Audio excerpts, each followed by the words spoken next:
Usually, when you look at a map, there's this inherent expectation of precision, you know. It feels engineered, you trace the world's borders, and they just seem definitive. Yeah, it gives us a really comforting illusion of order, I think. We instinctively want to categorize things. Right, like a river carves a valley or a mountain range splits a continent, an ocean defines a coastline. And the cartographer essentially just points to the paper and declares the boundary. Like, here is land, there is water, here is the Asian continent, there is the Australian continent. We want to know exactly where one biological regime ends and another begins. It's human nature. But the moment you step into the actual field of biogeography, and specifically when you start looking at island ecosystems and how species are distributed across the planet, that cartographer's pen just runs completely dry. Oh, absolutely. The landscape becomes incredibly murky. Yeah, we find ourselves dealing with these invisible borders that honestly defy immediate logic. And today we are going completely off the map for our deep dive to explore what is probably the most mysterious invisible border on Earth. It's a biological wall located in Indonesia that completely rewrites the laws of nature. It is the perfect diagnostic puzzle, because biogeography, at its core, it attempts to solve this massive spatial equation. It doesn't just ask what an animal is, it asks where that animal is located and, most importantly, the historical and ecological mechanics of why it's confined there. Right. The why is the big part. And to really grasp the scale of this puzzle, I want you to picture yourself standing in a dense, humid rainforest in western Indonesia. Okay, setting the scene. You are surrounded by the acoustic signature of an Asian jungle. You hear the distinct calls of Asian barbets and woodpeckers. You might see the tracks of a tiger in the mud, or maybe a rhinoceros grazing nearby.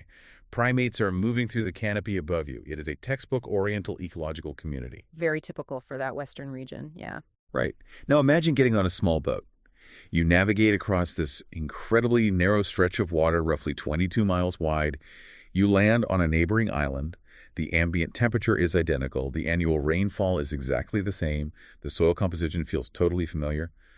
But the woodpeckers are gone. Completely gone. The tigers are gone. The primates have vanished. Instead, you are looking at marsupials. You see cuscuses clinging to branches.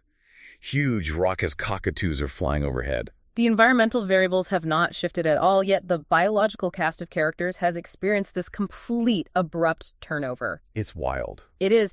If we assume that similar climates produce similar fauna, which, was a prevailing thought for a really long time, this 22-mile gap completely shatters that assumption. So today we are going to unpack the mechanics of this invisible wall, which is famously known as the Wallace Line. We're going to look at the deep-time geological forces that built it, the statistical inevitability of the animals that naturally crossed it, and the really complex reasons why ancient humans purposefully smuggled predators across it.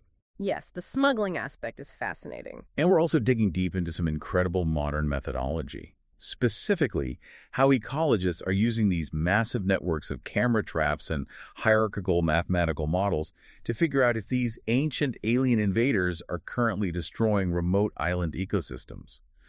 We're basically going to make this complex biogeography incredibly simple to understand, almost like explaining it to a curious high school student. Which is great because the sources we're working with today give us this spectacular timeline. I mean, we are pulling from 19th century Victorian journals, we're tracing Charles Darwin's early transmutation notebooks, and synthesizing all of that with a massive modern data set spanning the Indo-Malay archipelago. It's a huge span of data. It really is. They're utilizing advanced covariates to measure biodiversity. So it's a look at how deep geological history dictates modern conservation. Let's start by reconstructing the discovery of this boundary because the historical context is just fascinating.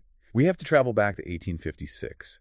The British naturalist Alfred Russel Wallace is conducting fieldwork in the Malay archipelago. Right, he's doing the grueling analog work of Victorian biology. Exactly. Collecting thousands of specimens, observing bird behaviors, cataloging insects, just grinding it out. He's working his way east, island hopping. He leaves the island of Bali and sails across the Lombok straight to the island of Lombok.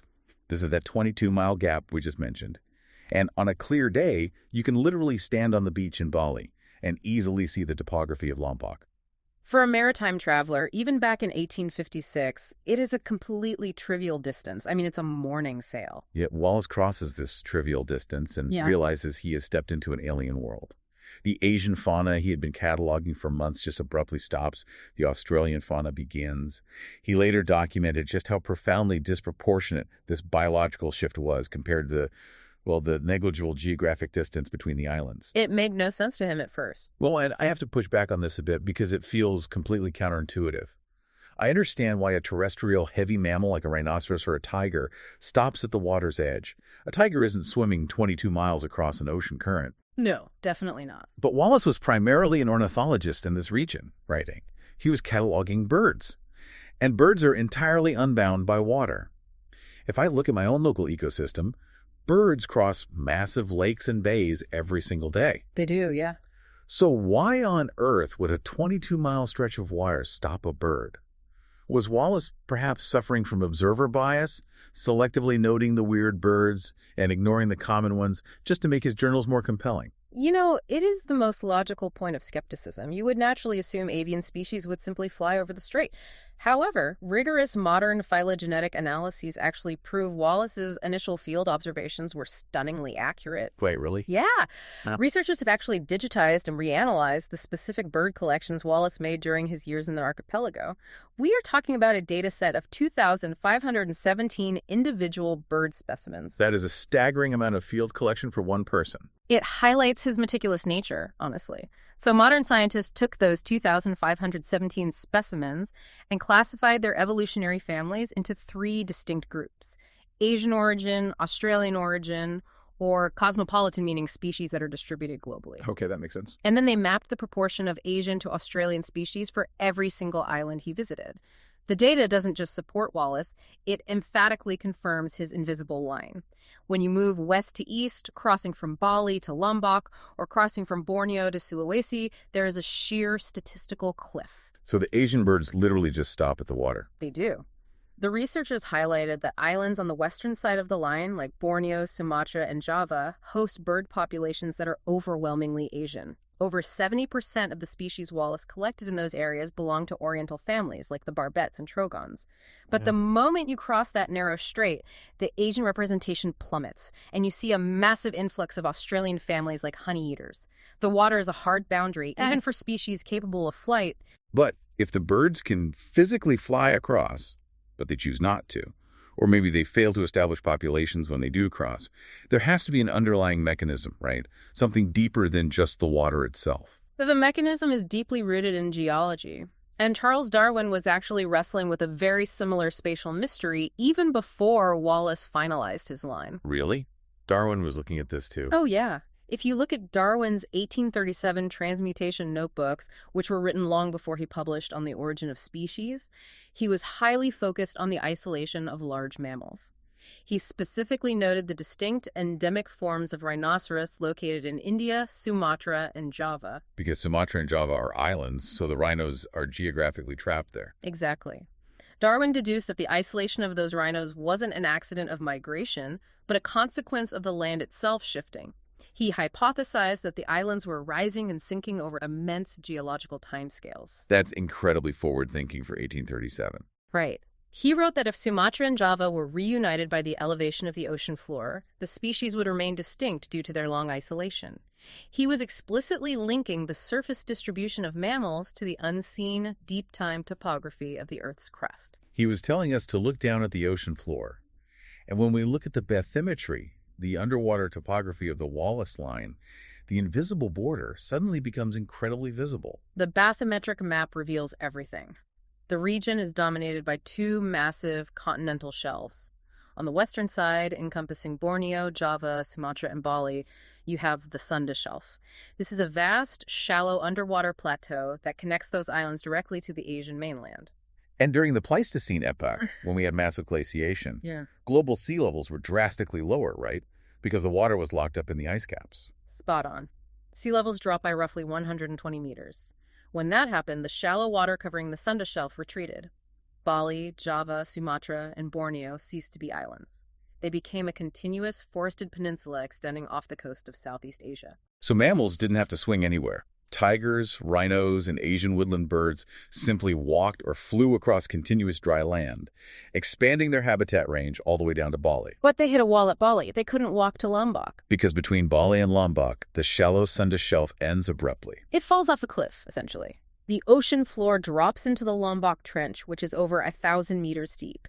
The islands to the east of Wallace's Line, Lombok, Sulawesi, Flores, they do not sit on the shallow continental shelf. They are oceanic islands surrounded by abyssal trenches. Ah, so even during the Ice Age. Exactly. Even during the most severe periods of Pleistocene glaciation, when the sea level was at its absolute lowest, those trenches remained filled with deep, impassable ocean currents. The islands to the east were never, at any point in their geological history, connected to the Asian mainland by a land bridge. That reframes the entire concept. Wallace's Line isn't just a boundary where animals decided to stop walking. It is a topographical map of a permanent, ancient marine trench. It's a deep-water evolutionary moat that has existed for millions of years. That's a great way to put it. An evolutionary moat. The animals are essentially acting as a biological sonar, revealing the depth of the ocean floor based on where they can and cannot survive. That is the brilliance of biogeography. The surface biology reflects the deep geology. But of course, the natural world always introduces a complication. There is one island in this archipelago that famously confounded Wallace, and it continues to be a focal point for evolutionary biologists today. Sulawesi. Sulawesi is the geographic anomaly, isn't it? It sits immediately east of Borneo, clearly on the eastern side of Wallace's Line. Because it sits across that deep trench, it should, theoretically, be dominated by Australian fauna. Right, that's the logical assumption based on the line. But Wallace was deeply confused by it.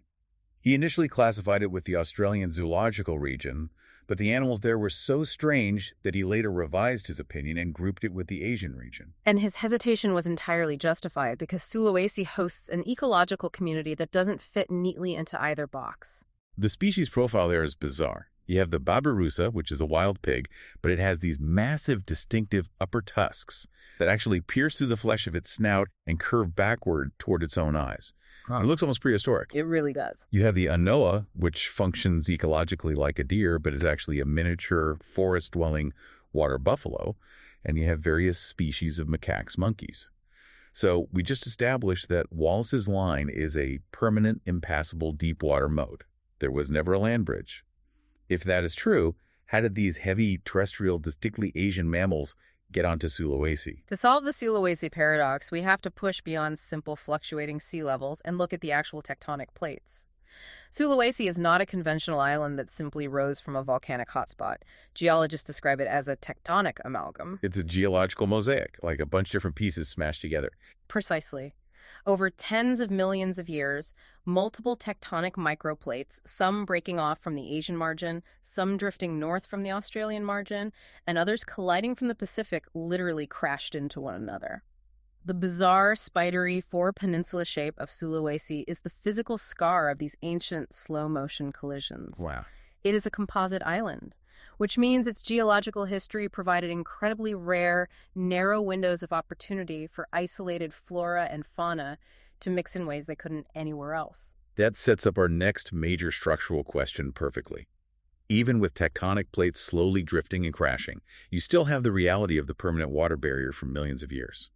If the trench is too deep to walk across during an ice age, and the distance is too far for a pig or dwarf buffalo to swim, how does a heavy terrestrial mammal bypass the moat? They certainly aren't swimming it. Right. We aren't talking about a bird getting blown off course by a strong wind. Are we seriously suggesting that ancient monkeys and wild pigs swam 20 miles across deep, treacherous ocean currents? The probability of deliberate swimming across that channel is virtually zero. Mammals of that size would succumb to exhaustion, predation, or simply be swept out into the open Indian Ocean.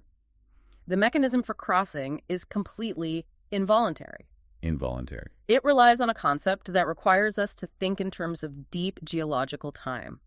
When we look at a seemingly impossible event, say, an event with a 1 in a million probability of occurring in any given year, our human brains dismiss it. Because it's practically never going to happen in our lifetime. Exactly. But if you stretch the timeline out over 5 or 10 million years, that 1 in a million event transforms from an impossibility into a statistical inevitability. It is guaranteed to happen multiple times. And what exactly is the event? Natural rafting. Okay, I am picturing a monkey lashing palm fronds together, which I know is wrong. Explain the actual physics of a natural raft. Think bigger. Picture the coast of Borneo during a catastrophic weather event. A massive, once-in-a-century tropical cyclone makes landfall. The rainfall is unprecedented, and the inland river systems flood rapidly. Okay, I'm with you. The sheer kinetic energy of the floodwaters undercuts the riverbanks, tearing away massive, tangled chunks of the forest floor. We are talking about acres of interwoven root systems, fallen massive dipterocarp trees, and thick vegetation, all bound together in a buoyant mat. And occasionally there is collateral damage. A macaque foraging in those branches, or a pregnant, warty pig sheltering in those roots, gets swept out to sea, along with the entire chunk of land. It is a violent, chaotic displacement. Now, the vast majority of these rafts are death traps. They break apart in the ocean swell, or the animals die of dehydration under the equatorial sun. Of course. But perhaps once every 100,000 years, the ocean currents align perfectly with the prevailing storm winds. The raft maintains its structural integrity just long enough to wash ashore on the western coast of Sulawesi. It's an involuntary oceanic voyage. But once they crash land on the new beach, the surviving animals stagger off the raft and they are completely cut off from their original population. That isolation is the catalyst for rapid evolution. Because they have crossed the line, they are now in an environment entirely devoid of their usual mainland predators. There are no tigers or leopards on Sulawesi. They also face a completely novel array of food resources. Right. This isolation triggers an evolutionary radiation. Over countless generations, the descendants of that single terrified rafting monkey adapt to the specific ecological niches of Sulawesi. They diverge genetically from their Asian ancestors until they become an entirely distinct endemic species. So that is exactly the mechanism that produced the Sulawesi crested black macaque. It is the highly specialized descendant of an ancient accidental rafter. Perfectly stated. That covers the animals that relied on geological time and catastrophic storms. But there is a second wave of migration that completely bypasses the statistics of natural rafting. About 4,000 years ago, the isolation of these islands was shattered by human maritime technology. Neolithic humans began navigating across these boundaries, and they acted as a biological shuttle service. The arrival of humans fundamentally alters the rules of biogeography. We are the ultimate vector for species dispersal, completely overriding millions of years of geographic barriers. And the historical record of what early humans chose to bring with them and why is incredibly revealing. It essentially reads like a survival manifest. If you are an ancient human colonizing an unknown, potentially hostile island environment like Flores or New Guinea, which are firmly on the Australasian side of the boundary, you don't leave your food supply to chance.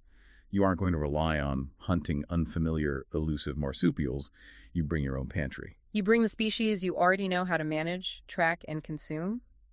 The data shows that early human settlers deliberately transported russet deer and wild warty pigs across the Wallace Line, introducing them to islands as far east as Halmahera and New Guinea. Just loading gear onto boats. Yes. These large herbivores were introduced specifically to serve as reliable free-range protein sources. They released them into the alien ecosystems, allowing them to breed, essentially stocking the island for future hunting. The logic of bringing a pig for bacon is universal.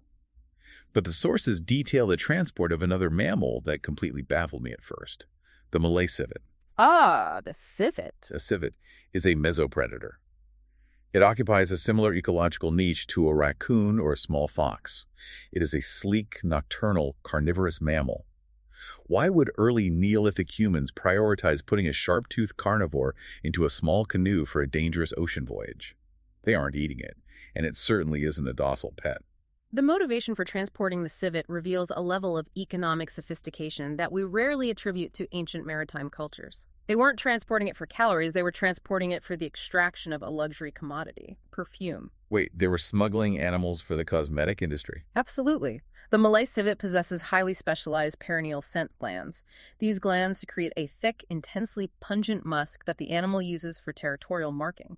However, when highly diluted, the civet musk acts as a powerful fixative in perfumery. Yeah, it binds to other, more volatile floral scents and prevents them from evaporating too quickly off the skin. For millennia, this musk was one of the most valuable, highly sought-after base ingredients in traditional medicines and high-end perfumes across Asia. So these early humans were acting as ancient venture capitalists. They were seeding new islands with civets to establish feral populations. They could then trap the descendants, harvest the musk, and integrate it into early trade routes. There is also some speculation in the literature that civets may have been tolerated or encouraged around early settlements as a form of biological pest control against rodents, much like the early domestication of cats. But the economic driver of the perfume trade was undeniable. It's just wild to think about. And this human-mediated transport didn't stop in antiquity. Fast forward a few thousand years, and European colonial powers arrive, bringing an entirely new wave of domesticates, cattle, horses, specific breeds of hunting dogs. These introductions layer over the ancient ones. The sources estimate that at least 78 distinct mammalian species have been artificially introduced to the Indonesian archipelago by humans over the millennia. The implication for anyone studying these environments today is profound. When you look at an island ecosystem in Indonesia, you are not observing a pristine, untouched canvas of natural evolution. You are looking at an archaeological record composed of living animals. The presence of a deer or a civet on an eastern island is a biological artifact of human migration, dietary preferences, and economic trade. That sets up our next massive challenge. We know the geology separated them. We know natural rafting and ancient human smuggling mixed them all together. How do modern scientists actually parse out this incredibly tangled biological web today? It's not easy. Right, because if you want to know how the ancient native marsupials are handling the invasion of Asian carnivores, you have to know exactly how many animals are out there. But you can't just walk into a dense, mountainous, tropical rainforest in New Guinea with a clipboard and start counting wild pigs. The terrain is hostile, the canopy is incredibly dense, and these animals are highly elusive. For the vast majority of ecological history, measuring tropical populations was an exercise in extreme frustration.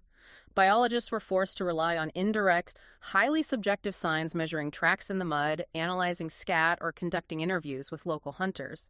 The margins of error were massive. I can imagine. But the field has recently undergone a complete methodological revolution with the widespread deployment of the camera trap. I use a basic version of this technology. If something is eating the vegetables in my garden, I set up a motion-activated trail camera. It triggers when a raccoon walks by. But the ecologists in the primary study were looking at a massive paper published by Jedediah Brody, and his team in the journal Biotopica scaled this concept up to an almost incomprehensible level. They executed a heavily coordinated, mathematically rigorous stakeout across the entire Indo-Malay archipelago. The scale of Brody's study is what makes the findings so robust. They didn't isolate their research to a single forest fragment. They established standardized camera trap arrays across 14 distinct, widely separated landscapes. They built a geographical gradient.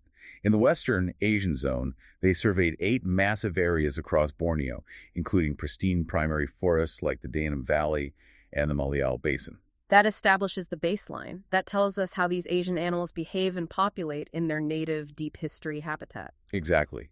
Then they crossed the invisible borders. They deployed camera grids in 3 major areas of Sulawesi, directly testing the impact of Wallace's Line. They moved further east into the Maluku Islands, surveying Halmahera.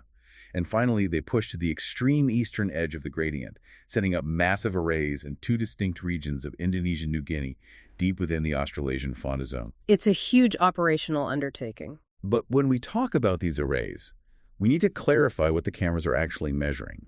A common misconception is that scientists are trying to conduct a census. But if a single wild pig walks back and forth in front of a camera lens 4 times in 1 week, the camera records 4 events. How do they extract meaningful population data without double counting the same animal over and over? They don't attempt an absolute census. Calculating the exact total number of individuals in a 1,000 square kilometer rainforest is a statistical impossibility. Instead, the methodology focuses on a metric called local abundance. Explain the math behind local abundance. Local abundance is a standardized relative metric. It measures the intensity of animal activity within the highly specific, localized detection zone of a single camera station over a defined unit of time, usually referred to as trap nights. By applying Poisson distributions to the capture rates, ecologists can mathematically compare the thickness of a species population from one location to another. If a camera array in Borneo logs a significantly lower capture rate of macaques over 1,000 trap nights compared to an identical array in Sulawesi over the same duration, The local abundance in Sulawesi is statistically higher, regardless of what the absolute total population of either island might be. It gives them an apples-to-apples comparison across vastly different topographies. But the Brody paper highlights a massive statistical trap that ruins a lot of amateur wildlife data. They call it the problem of the false absence. Oh, the false absence is the bane of field ecology. A camera trap is an imperfect observer. If you run a camera in a patch of forest for 60 days and you review the thousands of images and you do not find a single photograph of a Malay civet, human intuition assumes the civet population in that area is zero. But the reality is the civet might have simply walked behind the tree instead of in front of the lens. The animal is present in the ecosystem, but absent from the data. Exactly. The true state variable, whether the animal actually occupies the site, is obscured by the observation variable, whether the camera successfully triggered. To separate these two variables, the researchers employed highly complex hierarchical modeling. They mathematically modeled detectability. Detectability. Yes, detectability is the statistical probability that an animal will be photographed, conditional on the fact that the animal is actually present in the vicinity of the camera. How do you mathematically predict how sneaky an animal is? You introduce covariates. The researchers documented the exact physical placement of every single camera. They found that detectability is highly species-specific and heavily influenced by microhabitat. Oh, interesting. For instance, ungulates, like rusa deer, are creatures of habit. They carve out and consistently follow physical game trails. If a researcher places a camera directly on a game trail, the detectability of deer skyrockets. However, that same trail placement does not significantly increase the detectability of a macaque, which is moving unpredictably through the three-dimensional space of the canopy, or a civet, which is foraging erratically through dense underbrush. So the hierarchical model applies a mathematical weight to the raw photo count. Yeah. It adjusts the numbers based on how likely the animal was to be caught on film in the first place, ensuring that when they compare a dense forest in Borneo to a scrubland in Halmahera, the baseline observation probabilities are equalized. The rigor extends even further, actually. The cameras function as environmental sensors. The team measured a suite of ecological covariates for every camera station. They recorded the exact elevation. They measured the spatial distance to the nearest river system. And critically, they documented the human footprint specifically, identifying whether the surrounding forest was untouched primary growth or if it had a history of commercial logging. They built an incredibly robust, deeply contextualized data set. And that data set brings us to the core question of this entire deep dive. We have ancient Asian animals that were transported to isolated Australian islands. When an alien species is dropped into a completely novel ecosystem, what happens to its population? Before we look at the data, let's examine the common ecological assumption. When you hear the phrase invasive species, what is the immediate narrative that comes to mind? Well, the narrative is always explosive, uncontrollable growth. We have been conditioned by famous ecological disasters. We think of cane toads introduced to Australia breeding exponentially. We think of Burmese pythons taking over the Everglades or rabbits stripping islands bare. Right, the plague narrative. The assumption is that if an animal evolved in a highly competitive, predator-heavy environment like Asia, and you drop it into a naive island ecosystem with zero natural predators, it will experience a total population release. It will breed out of control and completely saturate the environment. It is a perfectly logical hypothesis based on the concept of predator release, but the hierarchical data from the camera traps revealed a much more nuanced reality. The narrative of the exploding invasive species is not an absolute law. The data forces us to divide the introduced mammals into two distinct categories, the rule breakers and the status quo. Let's start with the rule breakers. Which animals actually fit the explosion narrative? The macaques. The monkeys that originally crossed Wallace's Line via natural rafting millions of years ago, the camera trap arrays in Sulawesi demonstrated a massive demographic release. Wow. Yeah, in their native range in Borneo, where they compete with a dense array of other primates and face predation from large carnivores, the cameras recorded a local abundance of roughly 1.1 macaque individuals per station. But across the line in Sulawesi, that local abundance surged to an average of 3.7 individuals per station. They are more than 3 times as abundant in their new home. The lack of mainland competition and predation allowed their population to surge, and the data showed they pushed higher into the mountainous elevations as well, so the macaques exploded. But what about the animals humans smuggled? The wild pigs, the deer, the perfumed civets? This is where the data subverts expectation. The human-introduced civets, deer, and feral pigs form the status quo group. Statistical analysis of the thousands of trap nights reveal that these species maintain roughly the exact same local abundance in their introduced ranges in Wallacea and New Guinea as they do in their native, highly competitive range in Borneo. Wait, I find that incredibly surprising. If a deer's living in a forest in New Guinea, it doesn't have to worry about a tiger ambushing it. It doesn't have to worry about a leopard. The biological breaks have been removed. Why aren't these islands completely overrun with deer and civets? The biological breaks haven't been removed, they have merely changed form. The population is held in check by two powerful ecological forces. The first force is anthropogenic. We often separate humans from the concept of a natural ecosystem, but in these forests, humans are the apex predator. Right. We brought the deer and pigs there specifically to function as a living pantry. We are harvesting them. Exactly. The camera trap data strongly indicates that intense human hunting pressure acts as a severe artificial cap on the populations of medium to large-bodied mammals across the entire archipelago. In the absence of the tiger, the human hunter regulates the ungulate population, preventing the expected exponential explosion. That accounts for the hunted animals, but what about the civets? If the perfume trade has died down, what is keeping them from overpopulating? You mentioned a second ecological force. The second force is an ecological principle known as the incumbency effect. It is a concept rooted in intense resource competition. I want to make sure I really understand this. If I try to map the incumbency effect onto a human environment, it feels like trying to open a brand new independent coffee shop on a city block that already has 5 highly established, deeply specialized cafes. That is an excellent structural analogy. Expand on the mechanics of that. Well, if I open my new coffee shop, I am the alien invader. I might have a great product, but the incumbent cafes have already locked in the local customer base. They already have the best supply chains for milk and beans. They occupy the prime real estate on the corners. Right. The existing ecosystem of that block is fully exploiting the available resources. It is incredibly difficult for my new shop to suddenly explode in popularity and take over the block because the native businesses fight back simply by being highly efficient at what they do. The exact same mechanics govern island ecology. When an alien species is dropped onto an island, it does not arrive into an empty, passive void. It arrives into an ancient, established community of native species that have spent millions of years fiercely adapting to that specific environment. So they're ready for a fight, ecologically speaking. Yes.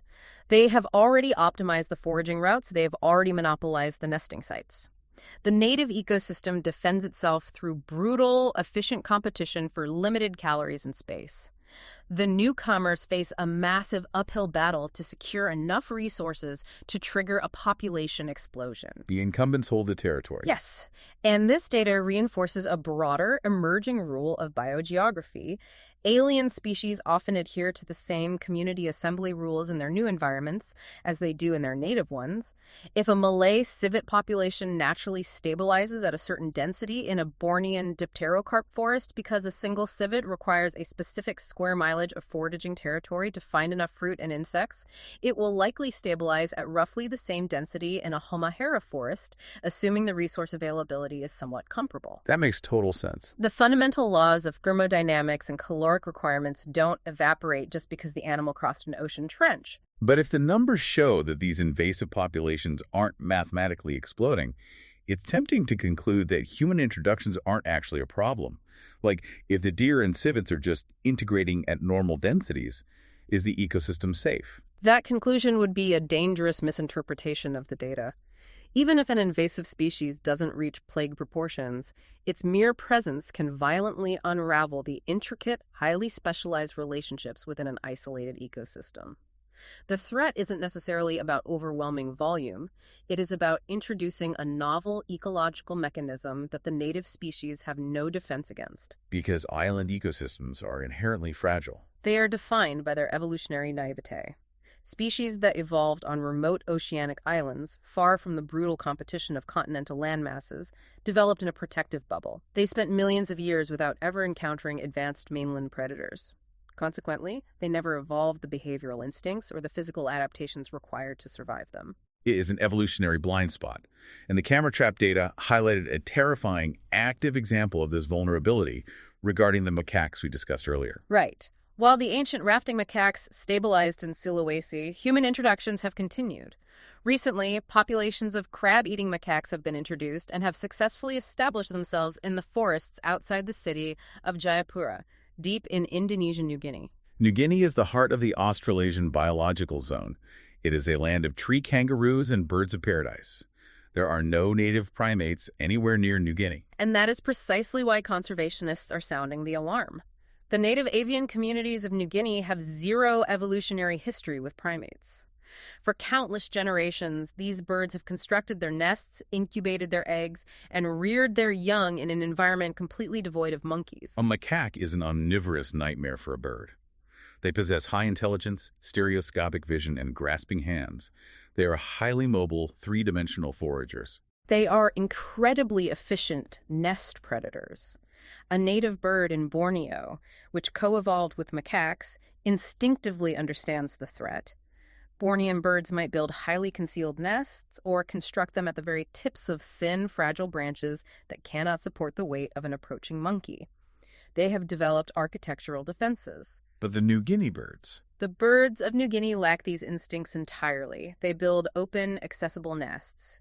To a newly introduced macaque, the canopy of New Guinea is an undefended, all-you-can-eat buffet of eggs and fledglings. The birds simply don't recognize the monkey as a threat until it's too late.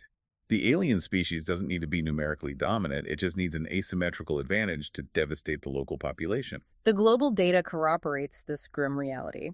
The introduction of alien mammals to remote islands is recognized as one of the primary drivers of global biodiversity loss.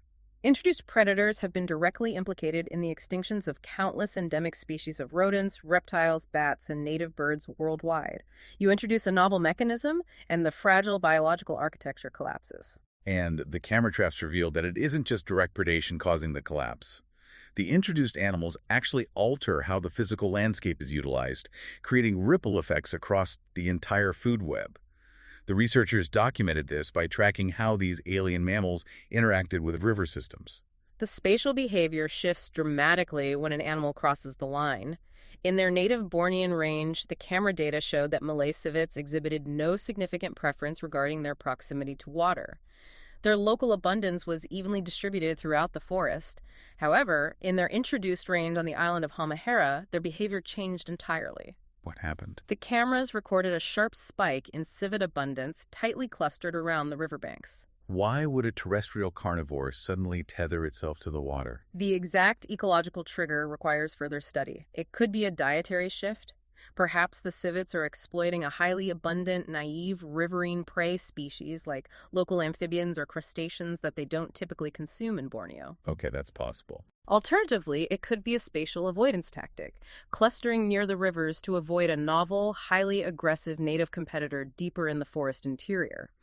Fascinatingly, the introduced feral pigs in New Guinea exhibited the exact opposite behavioral shift.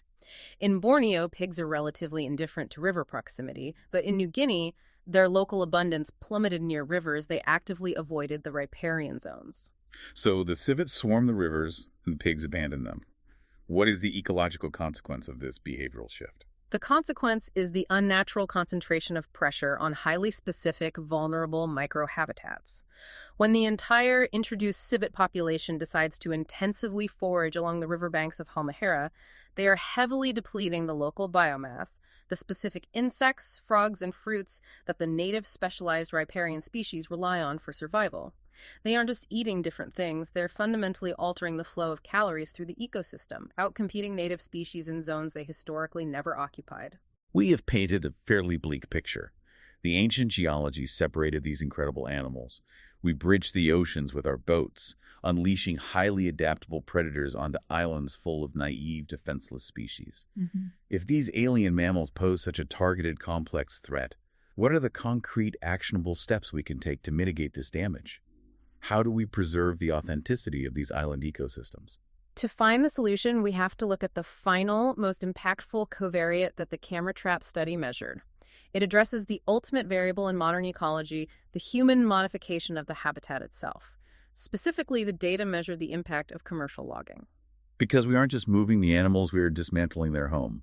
But I assume logging is universally destructive. You cut down the forest, the animals disappear. That is the assumption, but the data revealed a phenomenon I refer to as the logging paradox. Logging does not inflict uniform damage across all species. Instead, the physical alteration of the forest structure artificially creates distinct biological winners and losers. The camera traps prove that human logging actively subsidizes the invasion. Walk me through the mechanics of that. Yeah. How does cutting down a tree help an invasive animal? Consider the architecture of a pristine primary tropical rainforest. It is defined by a massive, closed canopy of giant dipterocarp trees. This dense canopy acts as a solar shield, blocking the vast majority of sunlight from reaching the forest floor. Consequently, the ground level is relatively open, covered in leaf litter, but largely devoid of thick, green, photosynthetic underbrush. The plants on the ground simply don't have the light energy to grow. Exactly. Now, introduce a commercial logging operation. Even selective logging, where only the most valuable timber is extracted, requires cutting roads and pulling massive trunks through the environment. This violently tears holes in the closed canopy. Suddenly, intense tropical sunlight pours directly onto the forest floor. This triggers an immediate explosive botanical response. Fast-growing pioneer species, dense shrubs, vines, and thick, leafy undergrowth surge upward to monopolize the new light. You essentially transform a shaded, open floor into a dense green thicket. And earlier, we established that early humans brought Rusa deer to these islands. Deer are browsers that eat leaves and green shoots. By logging the primary forest, humans are accidentally cultivating a massive, artificially subsidized buffet for the invasive deer. The camera trap data definitively showed that the local abundance of introduced Rusa deer significantly increased in logged forests compared to pristine ones. We are drastically elevating the carrying capacity of the environment for the alien species. We are actively tipping the scales of the incumbency effect in favor of the invader. Meanwhile, the exact same logging operation decimates the native ecosystem's balance. When loggers remove the massive, mature canopy trees, they are removing the primary fruit-bearing structures of the forest. The data showed that logging significantly decreased the local abundance of the Malay civet, which relies heavily on a frugivorous diet of wild figs and canopy fruits. The destruction of the canopy architecture artificially chooses the deer as the winner and the civet as the loser. So if human activity is the primary driver, if our boats bring the animals and our chainsaws feed them, why is this so difficult to stop? We have international treaties designed to protect wildlife. I am thinking of CITES, the Convention on International Trade in Endangered Species. It is a massive global framework that aggressively regulates the movement of animals, cracking down on ivory smuggling and the exotic pet trade. Why can't we leverage CITES to simply ban the transport of macaques and civets across these biological lines? It is a profound regulatory nightmare that highlights the friction between international law and deep-time biology. CITES is indeed a powerful legislative tool, but its jurisdiction is strictly limited to the movement of flora and fauna across international sovereign borders. It regulates trade between entirely different countries. Which seems like exactly what we need. The fatal loophole lies in the political map of Indonesia. Indonesia is a single, unified, sovereign nation. However, its national borders artificially encompass two entirely different, ancient biological realms. The western half of the country sits on the Asian continental shelf. The eastern half sits on the oceanic trenches bordering the Australasian zone. Oh, the jurisdiction completely fails. Completely. If an Indonesian citizen decides to trap a macaque in their native forest in Borneo, put it in a cage, and board a domestic ferry to take a new job in New Guinea, they have not crossed a single international border. Legally, they have simply traveled within their own country. Wow. CITES has zero jurisdiction over internal subnational movement. But biologically, that ferry ride has transported an apex nest predator across a 38-million-year-old evolutionary divide, introducing it to a completely naive ecosystem. The political boundaries render the international conservation laws useless in protecting the biological boundaries. So we can't easily legislate the movement of the animals because the maps don't align. The boats will keep sailing. Given that reality, what is the ultimate solution recommended by the researchers? How do we defend these islands? The data points to a singular, vital strategy: the preservation of forest authenticity. The most effective defense mechanism against the proliferation of alien species is to fiercely protect the primary unlogged state of the native forest. Let the incumbency effect do the heavy lifting. Exactly. Intact, pristine ecosystems possess an incredible ancient resilience. If we maintain the closed canopy, we prevent the artificial explosion of undergrowth, cutting off the food supply that subsidizes the invasive deer. If we protect the deep forest habitats, the native predators and complex co-evolved food webs remain robust enough to naturally suppress the establishment of novel species through sheer, brutal competition. That makes a lot of sense. The data unequivocally shows that alien species struggle to dominate when they are forced to compete on the unaltered, highly specialized terms of the native forest. Defending the physical architecture of the habitat is the ultimate shield against biological invasion. We have traversed an incredible amount of intellectual territory today. We began by standing with Wallace in 1856, peering across a 22-mile strait that inexplicably acted as a wall for thousands of bird species. We translated that invisible wall into a deep-time topographical reality, mapping the permanent ocean trenches that isolated the rhinos of the Sunda from the marsupials of the east. We traced the statistical inevitability of monkeys rafting on catastrophic storm debris and the deliberate, economically driven transport of perfumed civets by ancient mariners. We look through the lens of modern hierarchical mathematics, using vast camera trap arrays to prove that while some animals like the macaque explode in their new naive environments, others are held in check by the relentless pressure of human hunting and the fierce competition of the native incumbents. We saw how easily a single invasive species can rewrite a food web, shifting to riverbanks and decimating defenseless birds. And we concluded with the stark reality of the logging paradox. We learned that altering the physical structure of the forest actively subsidizes the invaders, and that in the face of international regulatory loopholes, the absolute best defense for these ancient evolutionary bubbles is to fight for the preservation of intact, pristine primary forests. Before we wrap up, I want to leave you with a final thought to mull over. A question that pushes the boundaries of everything we've discussed. We have established that these invisible walls of biogeography were built by geology and slowly blurred by human boats and chainsaws. But the ultimate boundary is shifting. As global climate change accelerates, we are witnessing the rapid alteration of the climatic envelopes that have historically tethered species to specific latitudes and elevations.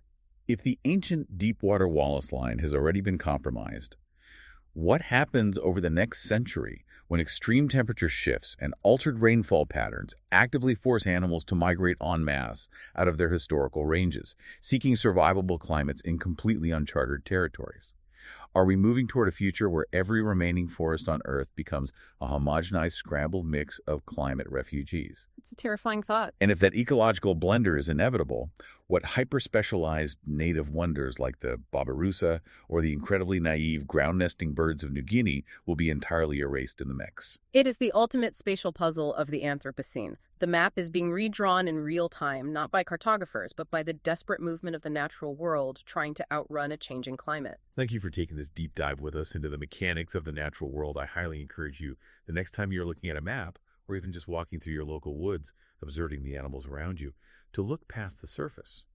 Ask yourself how they got there. What ancient climatic barriers did their ancestors cross? What unseen deep-time history are they carrying in their DNA? The borders of life are rarely where we draw them.